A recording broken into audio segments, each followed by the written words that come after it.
¿Qué nos puede decir sobre el fútbol?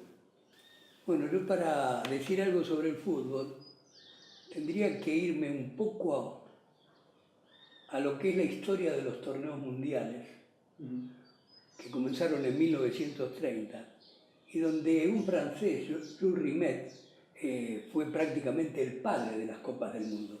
Era un sueño de los locos, porque para ir de América a Europa se tardaba 23 días en barco, o sea que 23 de ida y 23 de vuelta, 46 días viajando y después disputar el campeonato mundial, donde era amateur, era algo que prácticamente parecía imposible. Sin embargo, él lo cristalizó. ¿Y sabe lo que lo movió la idea a Jules Rimet para que eso pueda ser realidad? Porque él decía que a través del fútbol iba a ser el idioma universal que nos permitía entendernos a los diferentes países, por más que nuestro idioma sea muy distinto. Y que eso servía para hermanarnos, para unirnos. Y fíjese usted cómo es el destino. Su señora era judía, su país era Francia, y fueron invadidos por Alemania. Así que imagínense todos los problemas que le ha tocado vivir a Jules Rimet cuando realmente Alemania tomó su país. Estaban suspendidos los campeonatos del mundo, y cuando van a volver los campeonatos se hace una reunión en Brasil y Jules Rimet da un discurso pidiendo para que Alemania no participe. Y atrás de él vinieron los representantes de los distintos países y todos contra Alemania que no participe. Pero él sentado se acordó de aquel joven que soñaba con los campeonatos mundiales que servían para unirnos, por más que los idiomas sean diferentes. Entonces se dio cuenta que estaba tomando algo personal o de su país, olvidando sus ideas. Entonces volvió a pedir la palabra y dijo por qué tenía que jugar Alemania. Totalmente diferente a lo que había dicho primero. Y todos aprobaron enseguida. Y fíjese que el destino, como a veces pone en juego, ¿quién llega a la final? Alemania y Hungría. ¿Y quién gana? Alemania. ¿A quién le tiene que dar la copa y la mano? Al capitán alemán. Y yo digo, cuando hablo de esa historia, que cuando se dan la mano hay lágrimas en los ojos del viejo dirigente y hay lágrimas en los ojos del futbolista alemán, pero no lágrimas por un resultado deportivo, sino por lo que significaba para el mundo ese apretón de manos. ¿Cómo fue el actor fútbol entre un gobierno democrático, un gobierno de dictadura? ¿Tiene que ver esto para usted? Yo creo que la política interviene en todo, y todo lo que se hace en definitiva de una u otra manera tiene que ver con la política. Pero el fútbol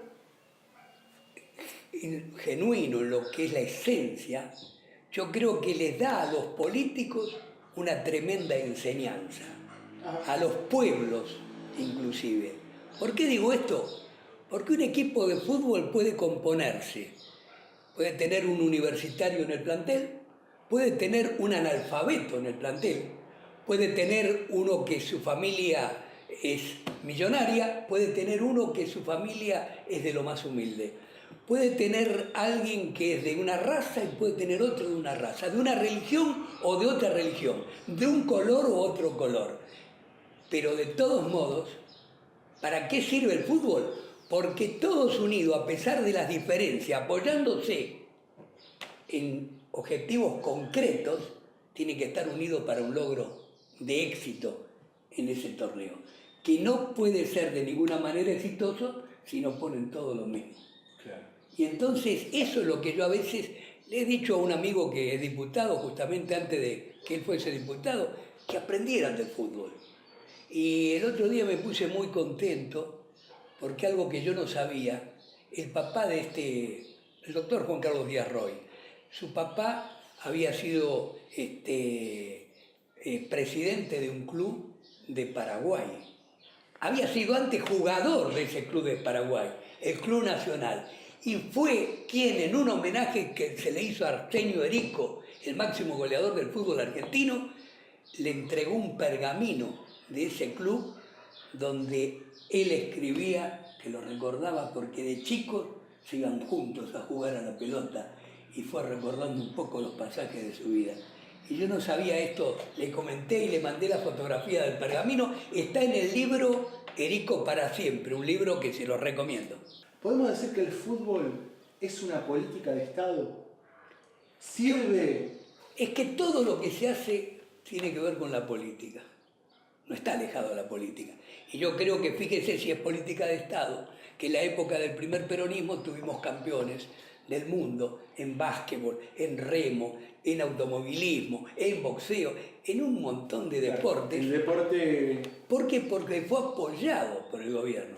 Lamentablemente, cuando vino el proceso militar, el golpe militar que lo destituye, se castigó a toda la gente que nos había ganado medallas y nos había puesto en el sitial más alto.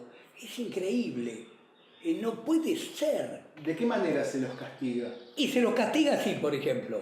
Equipo de básquetbol de campeón del mundo en 1950, Oscar Furlo, Roberto Biau, Contardio, Pérez Varela, Menini, Del Vecchio, todos esos jugadores se les prohibió, cuando cayó el gobierno de Perón, seguir jugando al básquetbol. ¿Por qué? Porque Perón les había dado un premio porque habían salido campeones mundiales. Entonces ese premio recibido significaba que no podían jugar más al básquet. También fue castigado Delfo Cabrera, que ganó las Olimpiadas en 1948. También fueron castigados un montón. José María Gatica no ganó ningún título, pero fue uno de los ídolos del boxeo. ¿Y qué pasó? La primer pelea que hace después de caído Perón, estaba prohibido decir la palabra Perón. Le acercan un micrófono, gana la pelea y dice: le dedico este triunfo al general Perón, su última pelea. Claro. A pesar de que era lo único que sabía hacer. Entonces, ¿cómo se puede ser un golpe revolucionario que viola la Constitución, que habían bombardeado la casa de gobierno, claro, todos los desastres que hicieron, pero cómo después pueden tomarse una venganza de ese tipo? Son estigmatizados aquellos que son peronistas. Es como una frase muy de nuestro entorno, que hoy en día dicen: digan si son kirchneristas. Claro, claro. Y resulta que habría que decirle: sí, soy kirchnerista. Yo, por ejemplo, yo soy peronista, pero si me preguntan desde el kirchnerismo, fue lo que más se asemejó al gobierno de Perón, porque fue el gobierno que no le preguntó al de afuera cómo tenemos que gobernar.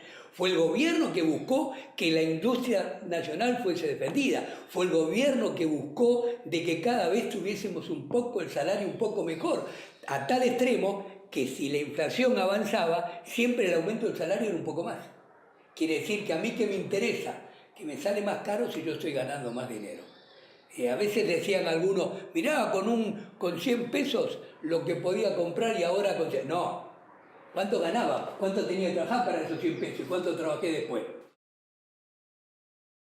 Bueno, Abel, este es un regalo que te hace la agrupación Corriente Nacional Arturo Jaureche por todo el esfuerzo, la dedicación y en todas tus palabras y la historia que tenés como peronista. Este es un regalo, disfrutalo y bueno, como decís vos, los días son y serán siempre los mejores peronistas.